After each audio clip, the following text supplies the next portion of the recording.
Assalamualaikum warahmatullahi wabarakatuh. Kami dari kelompok 8 akan mempresentasikan makalah kami yang berjudul Motivasi Model Pendekatan Psikologi Dakwah. Yang pertama yaitu pengertian motivasi. Menurut Kamus Besar Bahasa Indonesia, motivasi adalah dorongan yang timbul pada diri seseorang secara sadar atau tidak sadar untuk melakukan suatu tindakan dengan tujuan tertentu. Nah, sedangkan menurut istilah adalah suatu tenaga atau dorongan, alasan, kemauan dari diri dalam yang menyebabkan kita bertindak, di mana tindakan itu diarahkan kepada tujuan tertentu yang hendak dicapai. Nah, hal ini berkaitan dengan motivasi dalam dakwah, yaitu motivasi yang melatar belakangi seorang dai dalam melakukan dakwahnya.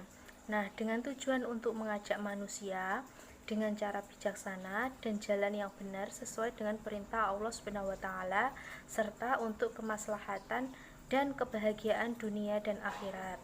Yang kedua, saya akan menjelaskan tentang jenis motivasi atau klasifikasi motivasi. Yang pertama itu menurut MC Slelan mengemukakan bahwa individu mempunyai cadangan energi potensial yang dapat dilepaskan atau dikembangkan tergantung pada dorongan motivasi individu serta didukung oleh situasi dan kesempatan yang tersedia. Dengan demikian, motivasi untuk mengerahkan cadangan energi potensial tersebut menurut MC Slelan itu terpusat pada 3 bentuk kebutuhan. Yang pertama, kebutuhan akan prestasi, yang kedua, kebutuhan akan kekuasaan, yang ketiga, itu kebutuhan akan afiliasi.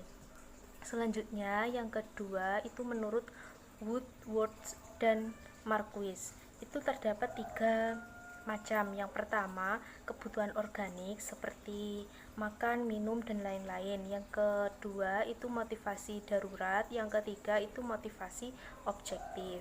Nah, yang terakhir itu menurut Umar Hamalik, itu terdapat 2 macam motivasi. Yang pertama itu motivasi intrinsik dan motivasi ekstrinsik, dan selanjutnya akan dijelaskan oleh Mbak Hilda dan Mbak Imro.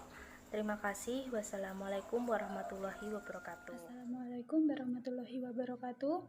Di sini saya akan melanjutkan penjelasan mengenai motivasi yang terdapat di dalam Al-Quran dan hadis. Yang pertama yaitu motivasi yang terdapat di dalam Al-Quran.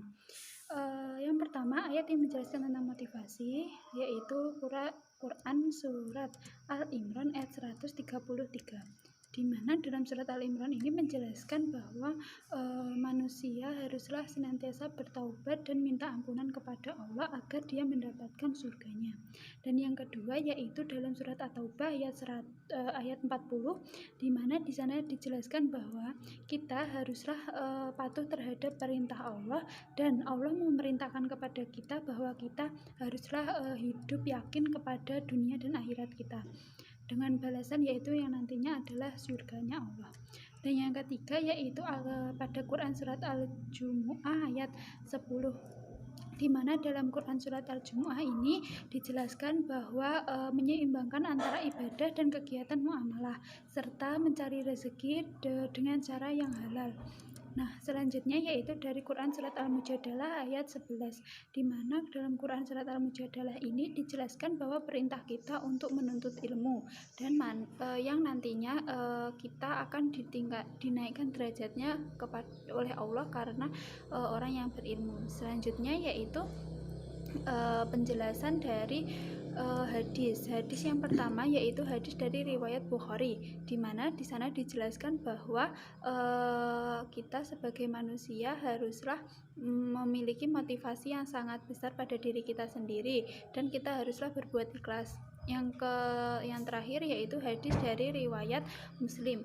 Nah, hadis riwayat Muslim ini dijelaskan bahwa Artinya yaitu siapa yang menempuh jalan mencari ilmu, maka Allah akan mendapatkan baginya jalan menuju surga.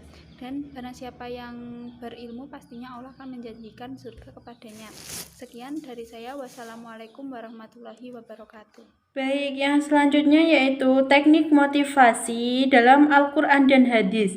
Ini ada 3. Yang pertama yaitu pembangkitan motivasi dengan janji dan ancaman. Motivasi dengan janji dan ancaman ini digunakan oleh para dai untuk berdakwah mengenai isi Al-Quran yang berkaitan dengan ancaman-ancaman dan janji Allah kepada hambanya yang telah tertulis dalam Al-Quran. Dan dengan teknik inilah dai berdakwah atau mengingatkan maudhu'nya agar mereka mengingat atau mengetahui akan janji dan ancaman Allah yang telah ditetapkan dalam Al-Quran. Yang kedua yaitu pembangkitan motivasi dengan cerita. Motivasi dengan cerita seringkali digunakan oleh para dai untuk berdakwah dengan metode bercerita atau menceritakan kembali kisah-kisah nabi, sahabat, dan para ulama untuk dijadikan sebagai bahan ajaran atau gambaran bagi umat saat ini agar senantiasa mereka dapat termotivasi untuk selalu beribadah kepada Allah Subhanahu wa Ta'ala. Dan yang ketiga yaitu pembangkitan motivasi dengan peristiwa-peristiwa penting. Para dai menggunakan teknik ini, pembangkitan motivasi dengan peristiwa-peristiwa penting ini untuk membuat daya tarik orang-orang agar terpengaruh dengan peristiwa-peristiwa penting yang telah terjadi di masa lampau, atau bisa dijadikan pengalaman orang-orang saat ini mengenai peristiwa-peristiwa tersebut. Dai seringkali menggunakan peristiwa-peristiwa penting yang terjadi di masa lampau seperti halnya Isra Mi'raj dan lain sebagainya untuk dijadikan sebagai materi berdakwahnya. Jadi dapat disimpulkan dari pemakalah bahwa teknik motivasi dalam Islam erat kaitannya dengan Al-Quran dan hadis. Tidak hanya itu, namun teknik motivasi ini juga telah dipraktekkan oleh Nabi Muhammad SAW, sehingga teknik motivasi ini relevan untuk digunakan di masa sekarang dan masa yang akan datang.